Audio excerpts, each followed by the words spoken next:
you trying to do for real? For real. Cosmic, psychedelic funk is what I came to do. Yep. Hi. I'm soul by funky. Hey. Soul by funky. Hi. I'm soul by cosmic soul. Hey there, everybody. We are here for yet another episode of the Authors Authority Lounge, which is the official TV show for authors. I'm Takara Nicole, and this is Nicole Lewis. And we're super excited. Anytime we get to talk about authorship, books, all the things. And so we're going to have this guest introduce herself, and she's going to talk about her book. So who are you, lady? Beautiful queen over here. Stop making me. See, you want to make me blush? Just call me that. See, I can't even stop smiling. But hi, everyone. My name is Miriam Sanoe. I am the founder of Let Us Talk About It Coaching. I'm a youth and family empowerment coach. I also work with probation, the state of Nebraska. And I'm also an author.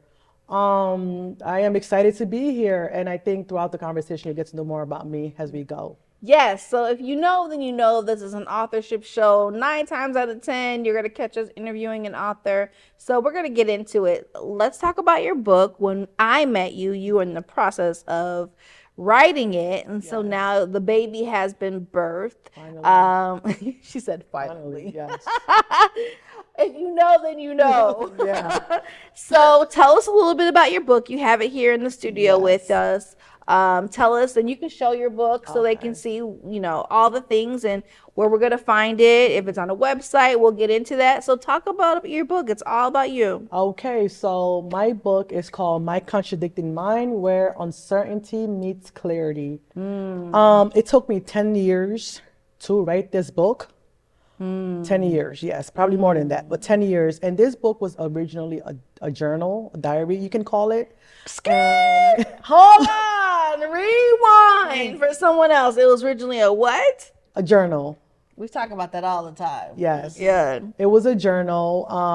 The mission was never to become an author, but one day it just really dawned onto me, and I was like, okay, why am I keeping this, you know, in my house, right? And the things I was writing, I just wanted to.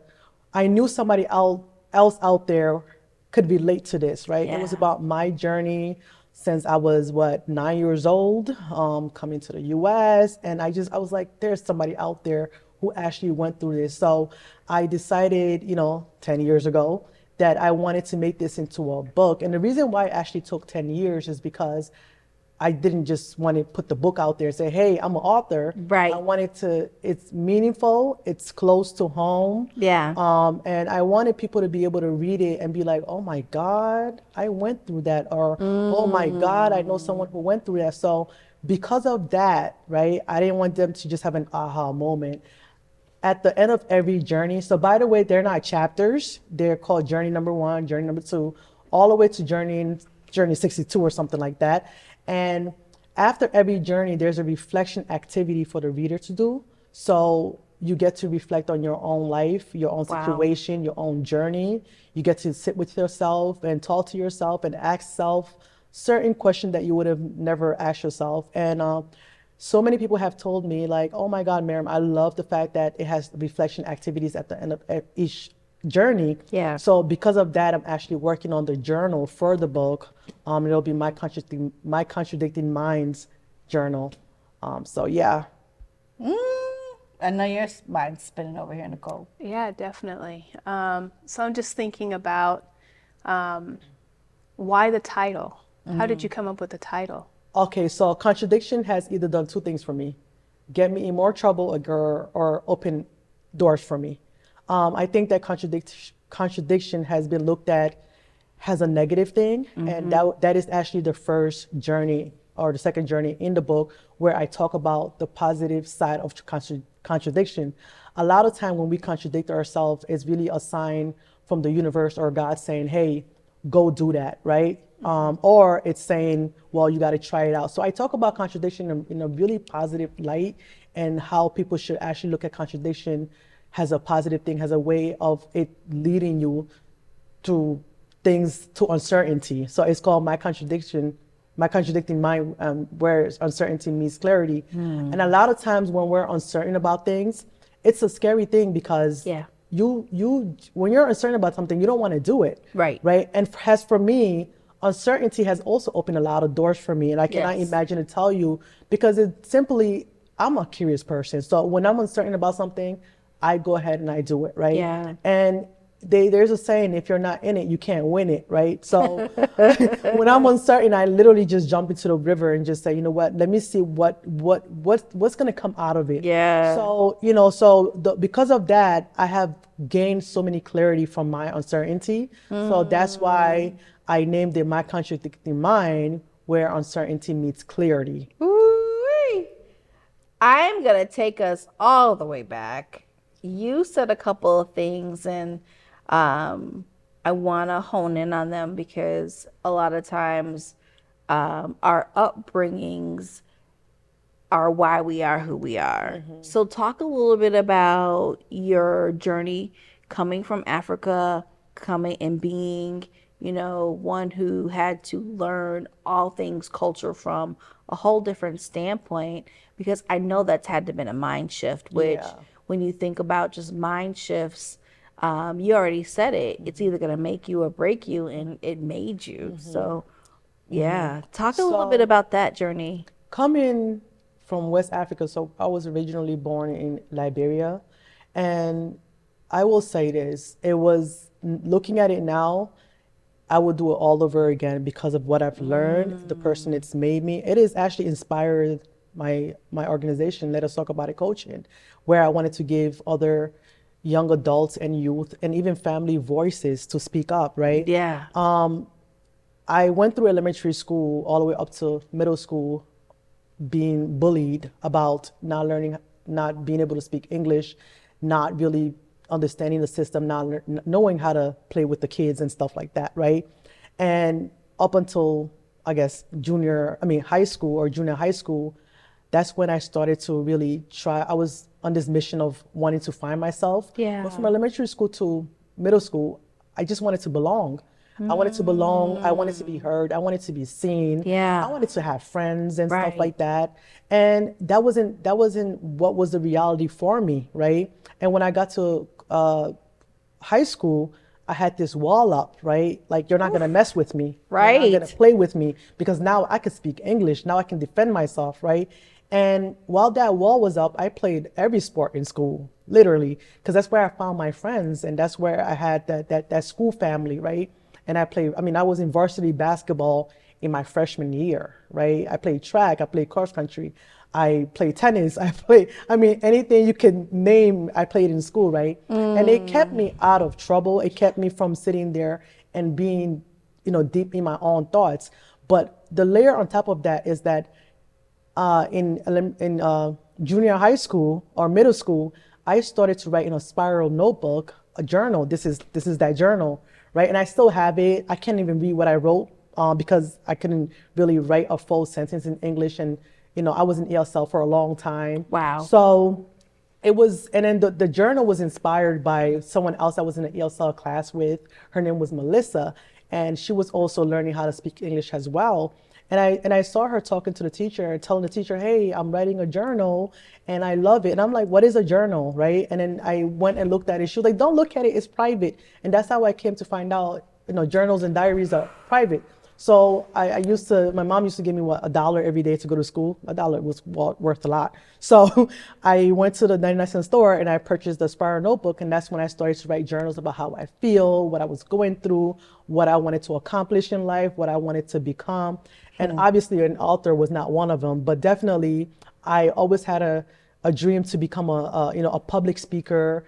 And I remember in a train one day in New York City when I was in college going to a school to get my associate degree, older lady in a train asked me, she was like, oh, young lady, what are you doing on your phone? Because she was shocked I wasn't playing a game or whatever. She was like, you're writing a whole lot there. And I was like, oh yeah, I want to be able to travel the world and run my mouth. That's literally how I told her. And she just looked at me. She was like, yeah, you want to run your mouth and travel the world. And because being a motivational speaker was actually one of the things that I really, really wanted to do. Because again, I wanted to give people voices. I wanted to help people with my words and stuff like that. So yeah, that is my journey. And in college, when I went to Rutgers University, and in college, I again had this identity crisis of culturally, you know, I was just going back and forth with the African culture, the American culture, like who am I? What do I want to be? What are my morals? What are my beliefs? All of these, it was just so confusing. Wow. And then one day I was like, okay, like it was just too much. I was like, you know what? I'm not African. I'm not American. I'm not anybody. I am just Miriam. Like I went by that for about 2 years. And then naturally, I just started to like find myself. I began to discover myself. I discovered that I am a queen. I am beautiful. I am worth it. I am from the motherland and all of this. And then it's just from there, I just felt more in love with myself and more in love with my mistakes. I own up to my mistakes. I love my mistakes. I just was like, you know what? I'm gonna step in my truth right now. And that's what inspires all of this. Yeah. I love the fact, so I'm gonna touch a little bit on what we kind of talked about earlier and then to now. I deal with a lot of young ladies in my classes. Quite a few of them are young ladies from other countries where they're new to America, and to see that anger that takes place in them because they're trying to discover where am I in this space, because they don't feel like they belong. That sense of community is not there. And looking at the work that you're doing, are you doing that bridging of that gap as well? Yeah, so as I mentioned before, I work with youth and family, and that is exactly what our organization do. We step in as a preventative program. We give these young boys or young girls a voice. Because I have lived experience, I don't want to say it's easier for me to connect because everybody's journey is different, but I understand where they're coming from. I understand how they feel, because a lot of them, the anger is coming from not from a place of hatred, but it's coming from a place of not having a voice. You know, when you keep something inside of yourself for so long, it becomes toxic and it becomes a disease, right? It's a disease. So yes, they might have parents at home, they might have mentors at home, but a parent can never fully understand what your child is going on. School is hard. Being in elementary school is hard. Being in middle school is hard as it is already, even for those who are born here. Yeah. So imagine someone coming into this system and trying to understand it, right? Yeah. And a lot of people look at me like, oh, you came at 9 years old. You had an easy life. I mean, you speak English so well now. Like, I didn't go through anything, right? But they have no idea that what I actually went through as a child is something that is unmatched to what adults actually go through, right? Because I'm a child being bullied and being called names and all kinds of stuff. I don't know how to marinate that. I'm not an adult to say, hey, that's not true. I don't care. Right. As an adult now, sometimes I laugh at it, but it wasn't funny back then, right? So I work with them like, hey, and it takes time to build that relationship with them, because now they don't trust anybody, right? They're afraid that if they go to a teacher and tell the teacher that they're being bullied, it's gonna get worse, right? They're afraid that if they show that they're weak, it's gonna get worse. Right. So they start to build up this wall. Yeah. You know, and it's very heavy, right? So that's what makes my organization different from other organizations, because we don't just bring them in conversation, you go home. Yeah. We work with the girls or the boys, and we also integrate the family in the conversation as well, because if you don't integrate the family in and they go back to that same environment, what are we doing? What are we doing? You know, and then sometimes, and I think sometimes too, we focus so much on the youth, that we forget about the family. Sometimes the family needs support, guidance as well, right? So we bring them both in after 2 or 3 sessions, depending on the progress, right? And it's result driven, right? If they're referred by an organization or they come in privately, we want to show them this is the progress you made. So we keep the record of all of that. That's so powerful. Right? We give them activities to do when they get home with their families or by themselves, right? Yeah. We want this to be an engagement, right? We want it to be effective, right? For sure. So yeah, that's what we do. And then, so definitely it's really important to give them voices and stuff like that. I love that. And do you tie your book into your work? Yes. So a lot of, so like as I mentioned before, a lot of the youth don't like reading. But when they open it, they see like it's different journeys, and they only have to read like 2 to 3 pages to go to the next journey. They just pick it up, they do the activities, and sometimes I actually don't give them tailored, because we do tailored packages for all our clients. I don't even do tailored packages anymore. Sometimes they just pick up a book, because the table of contents, when you open it, it's not a book that you have to read from the beginning to the end. Right. You could just open it and see, look at one of the journeys and say, oh, this resonates with me. For example, journey number 30, God, what am I doing? That's the title of that. So if you're curious about what that's talking about, you just go to that journey, read it, do the activity, sit on it, and that's it. There's another journey, talk about gratitude, don't take life for granted, imposter syndrome, embracing closure and the journey within. So you could just read anything that you want, and you don't have to start from the beginning. Yeah. So with the population of people that you work with, how did you discover that your business needed to be with kids? And what I mean by that is because coaching is so broad. Yes, it is. And so you could have went in any other area, but you decided to focus on the youth and their families. Yeah. And I asked this question as one who has a background of been working with families since, gosh, almost 10 years now. And so, I'm passionate about that for my own reasons. So I'm listening to you. So yeah, let's shift and talk about your coaching business just a little, and kind of get more information of like why the youth, which they need it, for sure. So originally, when I first started the organization was registered business in 2020. But prior to that, the whole time I've been doing this is about 15 years, right? And I first started working with adults, right? Not paid, before I even started the business, right? And that it was inspired because I used to help my mom, with a lot of stuff. She didn't know how to read and write and stuff like that. And then I started helping her friends and stuff like that. And I was like, oh my God, I love helping adults. So I was helping mothers find resources, helping them, inspiring them, giving them a voice, advocating for them in the hospital and stuff like that. And then down the line, they would always ask me, as a young kid who's probably in the same school, in the same grade as their child, they're asking me to read the kid's report card and tell them what the report card says, what the letter says, and stuff like that. So as a child myself, when I'm kind of lying to my mom about my report card, now I have to tell the parents the truth about their kid's report card.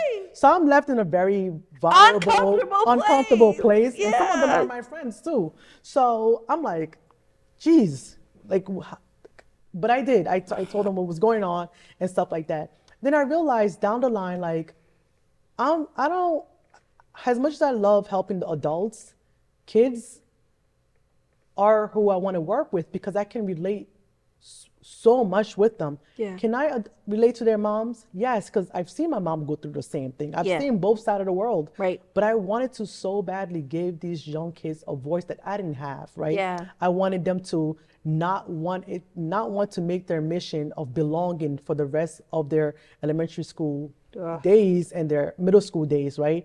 I wanted them to discover themselves and not, live by somebody else's expectation, because I did that for a while too, right? So that's what shifted me to working with youth and family. Yeah. The family part didn't go away. I just kind of added the youth to it real quick. I was like, you know what?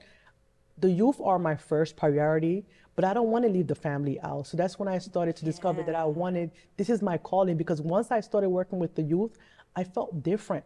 And I'm like, oh, this is my calling. And as for all of us, when we start businesses, we might start with the focus that we want to do it, right? But a lot of times, you'll shift. You'll shift. God will shift you to a place where He wants you to be. Yes, He will. Right? Yeah. With that's what happened to with your me. permission or not, He gonna put you in that. Yup. Yeah. And I think even when I was writing, I have another book that's not published, and I was like writing that book. I'm like, is it time for this one to come out? Because I wasn't just comfortable. But then I realized that it's not the book that I wanted to write, it's the book that I had to write. So this is the one I had to write, and this is why this came out. But yeah, that's why I started working with the youth.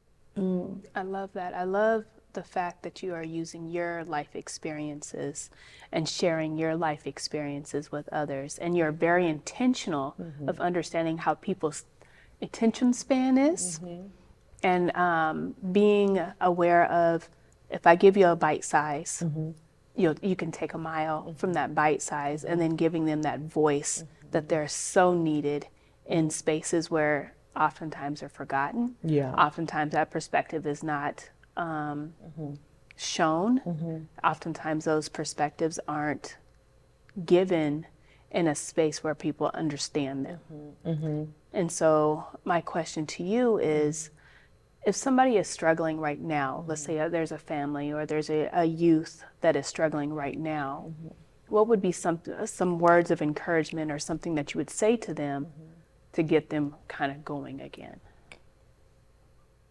I'll be honest with you. Words have become just words for half of these youth that I work with, or for most youth. And action is, I would say, I have a word I could say, but I think that words become meaningless after they've heard a million of them. I work with probation, so I know, right? And Wow. I think actions speak louder than words. So I think, not that I don't want to answer your question, but I think I would just want to reverse that to still, what would I do for the youth? And I think that I would give them consistency, and I would show them like the consistency as well. That's showing up for them all the time. Yeah. That's advocating them from all the time. And that's letting them know what I would say to them. You have a voice. Yeah. Use it. But a lot of them also use these, we tell them they have a voice, and then when they use their voices, we undermine them, right? They feel like we're now at this point making fun of them. Right? So I don't want to say words are nothing, but right now I think we're getting to a point where words are starting to become meaningless. It's just really showing up for them. Like, again, going back to working with probation, right? I like to, consistency, I'm very serious when it comes to consistency. I always tell my staff, if you tell this, I want you to schedule the youth at a certain time of the week. Schedule Jennifer for every Monday, schedule John for every Wednesday, schedule, this person for every Thursday, and make sure you show up on time on that Thursday, because if you don't, they've been through so much consistency in their life that now when you're saying to them, oh yeah, you have a voice. You know how many people told them that? Oh, I'm gonna be here for you. You know how many people told them that? I promise you, I'm gonna. No, they don't want words anymore. They just want consistency and someone they can rely on. And that's what we have to start giving them. I love that. I love that. And I love the fact that you, as you mentioned, that words, we are in a state where inconsistency has been consistent. Yep. Yeah, and it's been their norm. Yeah. Yep. And when you think about words, they're seeds, and it's important that we understand the power of our words, but also when you said a whole lot, just so you know, we ain't got enough time to talk about everything you just said. But with these youth, we have to take a different approach because they have a lot to say, but they don't want to say it because they don't feel comfortable. Judged. They feel like they're judged. That whole saying, what goes on in the house stays in the house. There's a lot of kids that feel like they can't talk, even though they want to talk. And when these babies talk, there's a lot of wisdom that flows from their belly and out their mouth. And it's just mind-blowing. So when you talk about your journeys and being relatable to kids, I mean, they need that. There's so much that I'm going to tell you off camera. I'm not going to tell you while we sit here. But there's so much more to come from you when it comes to serving these kids. Yeah. And when you talk about books, it's time to write some books for them. Yep. But For after real, this for one, you probably need a whole retreat before I write another one. This one was from the heart, so it was stressing me out. I'm like, oh my God, I kept changing stuff. I was like telling my editor, don't change that word, keep it the way, because I want people to read this book and know that I wrote this book. If you read it, you're gonna hear how I speak in your head, because people told me like, this sound like you. That's what we need, though. This sound like you. I'm like, don't change that word. Don't change that. That sentence, because If it's backwards, that's fine. That's how I write. So But keep it that it's way. needed. Your voice know, has to be in there. That's know. intentionality. So I want, and there's like, the slang that these kids use. I'm not sure if they still use them, but they'll go in there like that. That's old, but that's what I used to use back in the day. So I'm fine with that. But you read that book and you reflect and you tell me how you feel about it. And I'm just so blessed that I've gotten, so much positive reviews from the book. So I kind of surprised myself there because I was like, As you're talking about the book, show the book again so people can see it. my contradicting mind. Yes, where uncertainty meets clarity. Where can people find it? So it's on Amazon. Okay. It was on Walmart. I'm not sure if it's still available there, but I thought I seen that book yeah, before. on Walmart, Amazon. It's also local on Okay. my website. Okay. www.letustalkcoaching.com. Okay. We can actually hand deliver it to you, or you can Okay. come pick it up from my office, Okay. or we can deliver it to you however you want it. Yeah. So yeah, it's on other platforms that I don't remember, but it's on BookBaby as well. So because they put it everywhere. So yeah, Yeah. if you put it in Google, my contradicting mind, it'll show up everywhere. Yeah.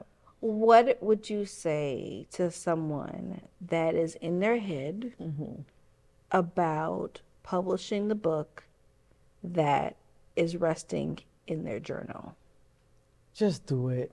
Like I can't express it enough. Do it. And I know people have deadline and stuff like that, but try not to give yourself a deadline. And take this from me. Don't tell anyone that the book is going to come out a certain time, because you don't know how many times I said in 2020 it's going to come out, never came out. 2021 never came out. 22 never came out. 23 never. And then people finally started saying, "Where is that book?" Where is that book? And it was more pressure because I'm like, man, I cannot not write this book now. So just tell people you're writing the book. That's fine, but don't give yourself a deadline so you can go with it smoothly. And also, like, I want to tell every author this: if you write a book from within and you're intentional about what you're writing, you'll be so proud when the book comes out. But if you're just writing it just to become an author, it'll just be a book sitting on the shelf. So just do it. I mean, I know we have other jobs. Some people have 2 jobs, 3 jobs. It doesn't matter.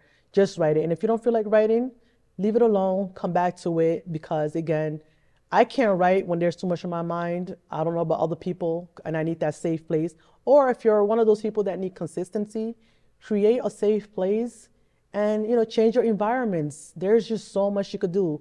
Don't Google what I should do when I'm writing a book.